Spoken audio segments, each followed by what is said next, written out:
Good afternoon and welcome to our live webinar. I hope you are all well and we're ready to tackle this interesting topic, relocation of minor children from South Africa. To put us in perspective, you'll have two types of relocation. One would be whereby the parents live in different provinces or intend to live in different provinces. So the minor child will relocate from Cape Town maybe to Johannesburg. That's interprovincial relocation. For that, you do not require a court order necessarily.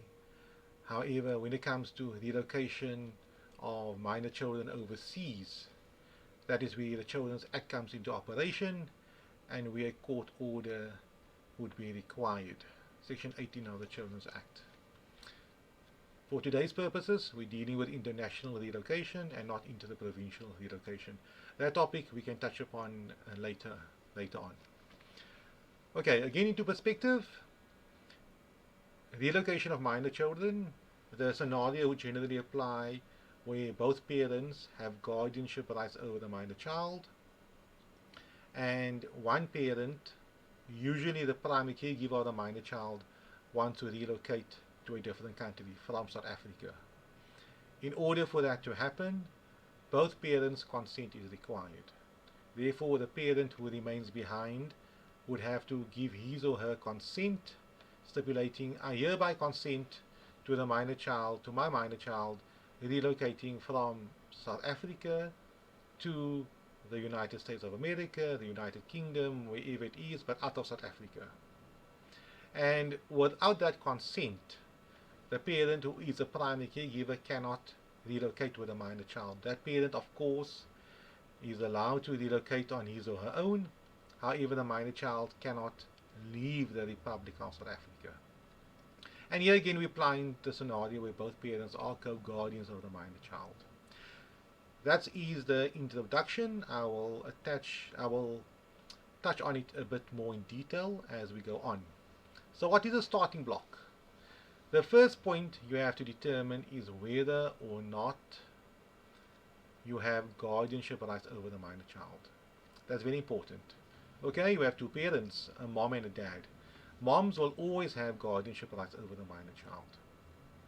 Therefore, if the mother wants to take the minor child overseas, automatically she will of course consent because she wants to take the child with, and the other parent, being the father, he will not automatically have guardianship rights over the minor child, because there are various scenarios. The father can and the mother can make a child, the father can go missing, never to be seen.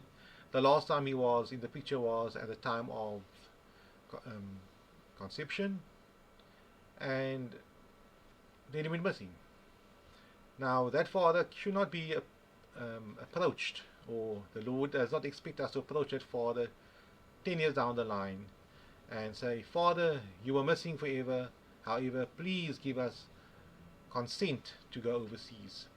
The difficulty you have is that we might have a scenario whereby the mother can be lying, it's possible, and not telling the truth, or maybe the father can be in the picture, is in the picture, and the mother wants to relocate quickly and say this, and just says the father is missing. So those are obviously certain things you have to look out for. But that father, he would not have any parental rights and responsibilities over the minor child. He never paid maintenance, he was never involved in the child's life.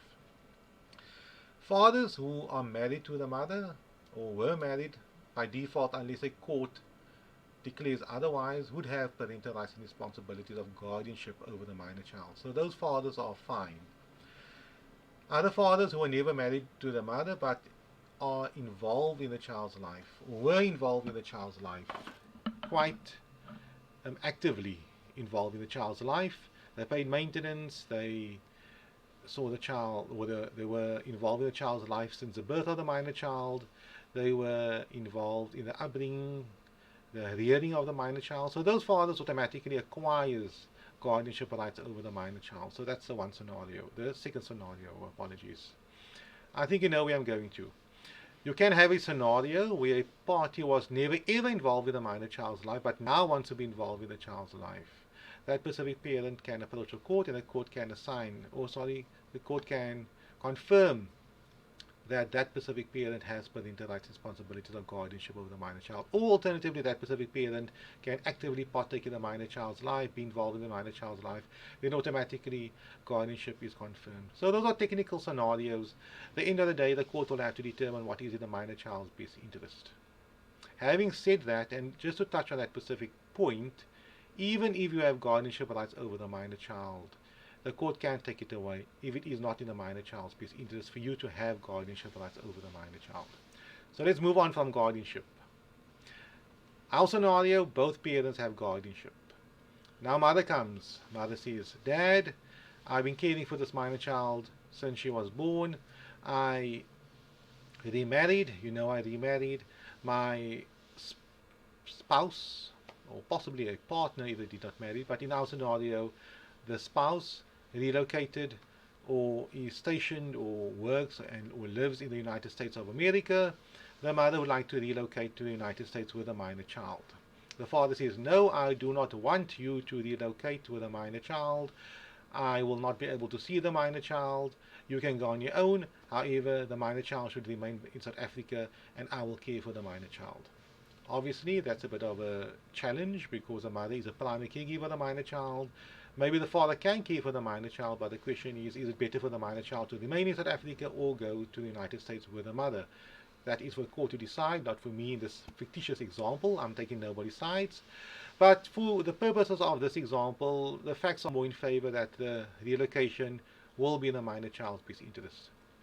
Better schooling, better education, better lifestyle, more income, and so on. And the father is basically being unreasonable. Should the minor child remain in South Africa, the father does not have the specific experience to care for the minor child. Maybe the minor child has special needs, maybe the minor child is at a certain age, or maybe the father does not have the capacity to care for the minor child. He might be working quite many hours, he might have a family of his own, there might not be space, whatever the facts are. Now, the father said he does not consent. That obviously causes a bit of an issue. Because if the father had to say, I hereby consent, there wouldn't be a discussion on that. You would have signed a document, a parental consent document, or give some type of a formal document with his ID document stipulating, I hereby consent to the relocation, and that would resolve that. But in our scenario, the father does not give his consent for the relocation of the minor child. Now, in terms of the Children's Act, Section 18(5), if a guardian does not consent to a minor child leaving the Republic of South Africa or relocating, as the case may be, the High Court, as upper guardian of all minor children, may be approached, and the High Court can order that the minor child's guardian, the parent remaining in South Africa, in our scenario the father, his consent is not required for the relocation of the minor child to the United States of America. So that is possible. In theory, it's possible, because the court obviously has to consider what is in the minor child's best interest, and the court is the upper guardian of all minor children within its area of jurisdiction. What that basically means is that you may be a parent, you may be a guardian, but the court is the upper guardian. The court has more authority and more power over the minor child than you have as a parent. The court can take your rights away, put it that way. You'll see an attorney, and I would advise you to see an attorney or an advocate, a trust account advocate, or somebody that can assist you and knows exactly what relocation of minor children entails. And that attorney or an advocate would send a letter to the father and say, these are the facts of the matter. The mother would like to relocate overseas. This will be your contact rights every second week. Sorry, not every second week. My apologies for that. Holiday contact. The minor child will fly down to South Africa maybe twice a year, once a year during the summer vacation. And you are welcome to visit the United States of America, and you can have contact with the minor child there. They can be daily or every second day video contact via Zoom, WhatsApp contact. Obviously, the time difference might be a bit of a challenge, but there can be the type of communication between the parents. And this is best for the minor child. He will outline the schools, the medical facilities available. You'd further outline the social support, better income, better lifestyle, better everything. You have to explain that. That is obviously one of the parts. There could be other reasons why you'd want to go as well. Maybe you met someone else and you remarried, as I mentioned, or you married, as I mentioned earlier on. That could be applicable. Now the father will obviously consider the matter, and if he agrees, wonderful. That ends it there. If he does not agree, then the mother, or via attorneys or advocate, would have to approach the court, the High Court in this specific example, for that order that the father's consent is dispensed with. The mother will, or the attorney, or the advocate will draft a notice of motion outlining, number one, this is what we require. We require an order that the father's consent is not required. We require an order that the father's consent is not required for the passport application, should the minor child not have a passport. An order that the mother, should the mother relocate or the relocation be authorized, the mother should have limited sole guardianship rights. For example, should the mother want to enroll the child into a school or receive medical treatment for the minor child, that the father's consent would not be required. It wouldn't make sense. Now the mother goes to the hospital and they say, where's the father? Then she said, let me phone the father. He's in South Africa. He's fast asleep. So obviously it makes logical sense for the mother to have an order stipulating when it comes to these specific points like traveling, schools, medical, and so on, that only her consent is required. It's not a blanket sole guardianship. It's sole guardianship consent rights for specific scenarios and circumstances. And that would be basically the whole crux of what she would require. But furthermore, she would also mention in an application to court, when the relocation takes place, the father can have contact as follows: once a year in South Africa during the summer break, or when the father comes to visit the United States, video contact, email contact, WhatsApp, text, whatever the case may be. That is what the mother will present to the court and say, this is what I require. So that is what you call the notice of motion. You're proceeding on motion, you starting the court process, and you stipulate exactly what you want the court to grant you. Then it comes to the founding affidavit. This document is basically to give you an example. If the matter gets done in the children's court, or if a dispute gets resolved by giving evidence, the mother or the father will go onto the witness stand and he or she will testify. They'll put up their hand and say, so help me God, and testify as to why they believe the relocation or custody or whatever the case may be, or the maintenance. They will testify in court and give evidence to the court. But in a relocation application, what happens is the parent gives his or her evidence in an affidavit format. It's all written down under oath. So whatever they say, it will be under oath. When they go to the police station later on, or to the Commission of Oaths, they sign, I hereby swear under oath that the following is correct. I'm just generalizing here, but that's basically what the principle is.